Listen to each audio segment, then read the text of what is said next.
There are mysteries that time refuses to solve. Cases that linger in the collective imagination, not because we lack answers, but because every answer we find only deepens the horror. The Dyatlov Pass Incident belongs to this dark category. It is a puzzle assembled from 9 frozen corpses, a slashed tent, traces of radiation, and a single cryptic official conclusion: death caused by a compelling unknown natural force. Tonight, we walk alongside the lost hikers.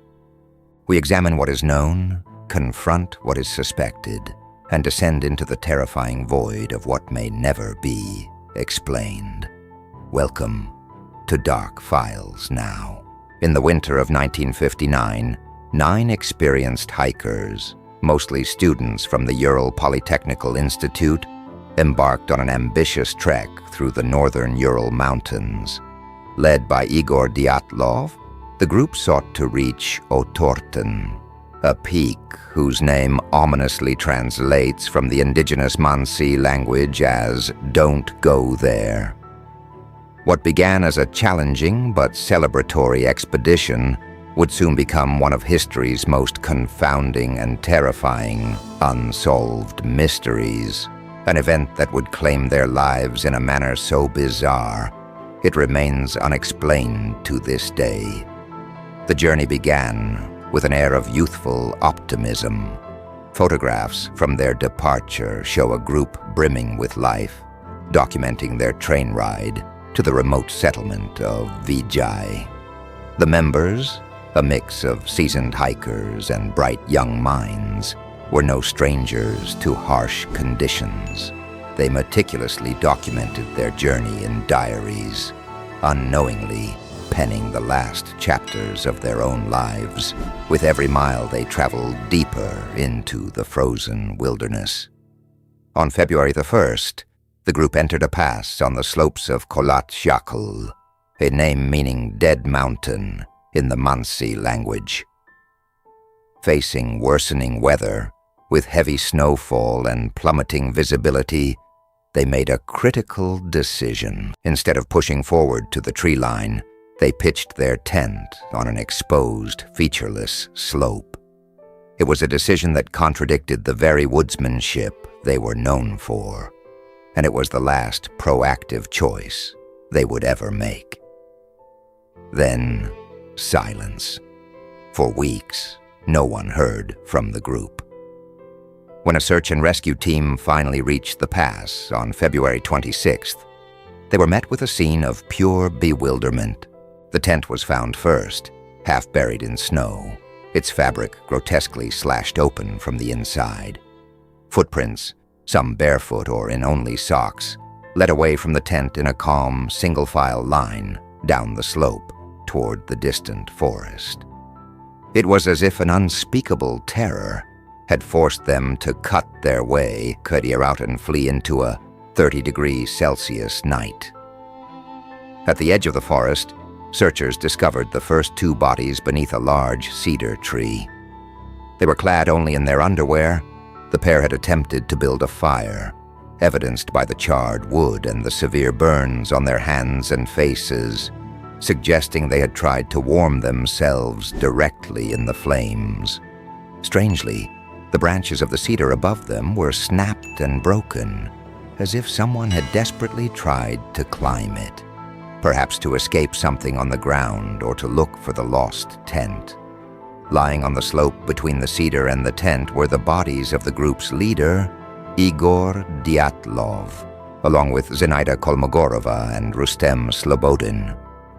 Their positions indicated they were trying to return to the tent when they succumbed to hypothermia. Yet the autopsy reports added another layer of strangeness. Their skin had taken on a peculiar, deep orange tan, a phenomenon rarely seen in death. No amount of logic could yet explain the force that had driven 9 rational, expert hikers to abandon their shelter in such a panicked, fatal manner. It took searchers 2 more months to find the remaining 4 hikers.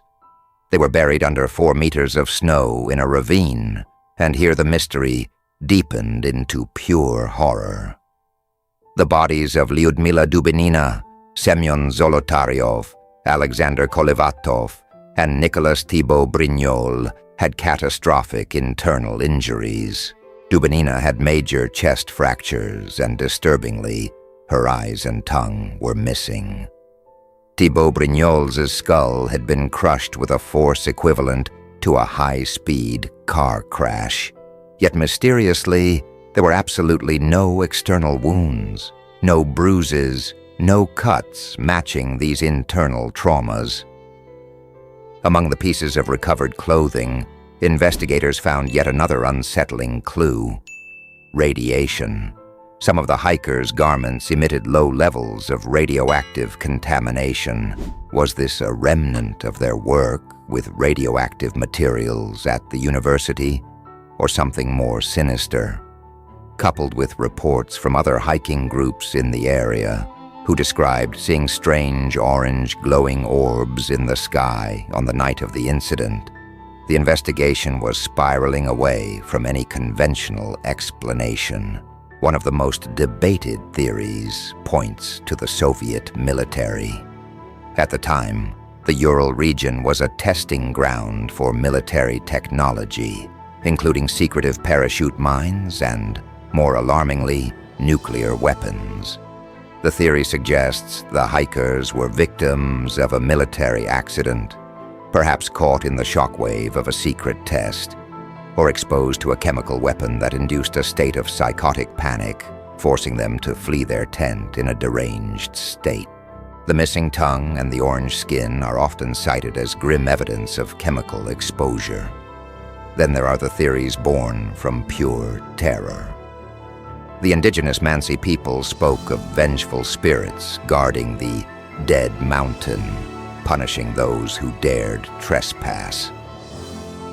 Others look at the giant, blunt force trauma injuries and invoke the Russian Yeti, or Menk, a cryptid creature said to roam these remote forests. Could an unknown apex predator, enraged by the group's presence, have physically overwhelmed them? The clean internal nature of the injuries, however, makes a physical attack from any known creature nearly impossible. Recently, a modern scientific hypothesis has gained significant traction: a slab avalanche, a delayed slide of a large, dense block of snow. Computer simulations show that a relatively small, low-speed slab could have hit the tent, creating the blunt force trauma. However, this does not explain the radiation, the panic, or the missing tissue. This has led some scientists to explore an even stranger phenomenon: infrasound. Wind vortices around the mountain's unique shape could have generated a low-frequency sound wave, invisible and inaudible, known to cause panic attacks, intense fear, and irrational behavior in humans. The official Soviet investigation, led by Lev Ivanov, was abruptly closed in May 1959. The final report stated, in its infamously cryptic conclusion, that the hikers died due to a compelling unknown natural force. The case was immediately classified as secret, and the files were locked away for decades. This ambiguous and politically convenient closure has only fueled the belief that the government was hiding something. Whether it was a military accident, an exotic weapon test, or a genuine encounter with something truly beyond our understanding. Today, the Dyatlov Pass, now a named memorial to the lost hikers, remains a place of pilgrimage for the curious and the obsessed. The 9 lives lost, there have become an intellectual vortex, pulling in theories from the scientifically plausible to the unthinkably supernatural. A slab avalanche, a sonic panic weapon, a Yeti attack, or a radioactive military blast. Each explanation attempts to stitch together the fragments of evidence, yet all fail to create a seamless whole. The hiker's final moments remain suspended in the frozen silence of history.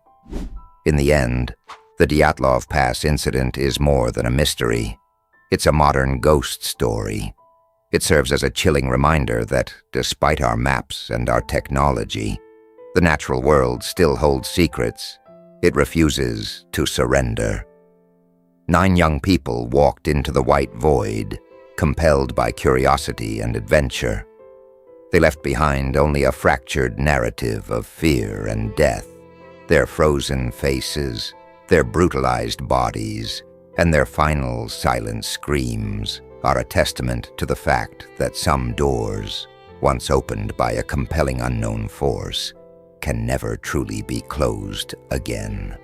And so, 9 names are carved into the stone of a mountain that guards its secrets with the same ferocity as the winter wind that claimed them.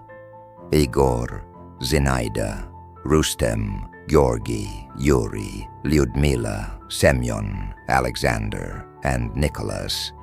They were students, engineers, dreamers, and adventurers. They did not go looking for mystery or tragedy. They went looking for the thrill of the unknown, and the unknown answered them in the most brutal language imaginable. Whether it was an avalanche, a weapon, a creature, or something far stranger, the mountain remains silent. Perhaps that silence is the truest form of answer we will ever receive. Sleep well, lost hikers of Dead Mountain. Your story is not forgotten. This was Dark Files Now. Until next time, stay curious, stay vigilant, and never stop questioning the darkness.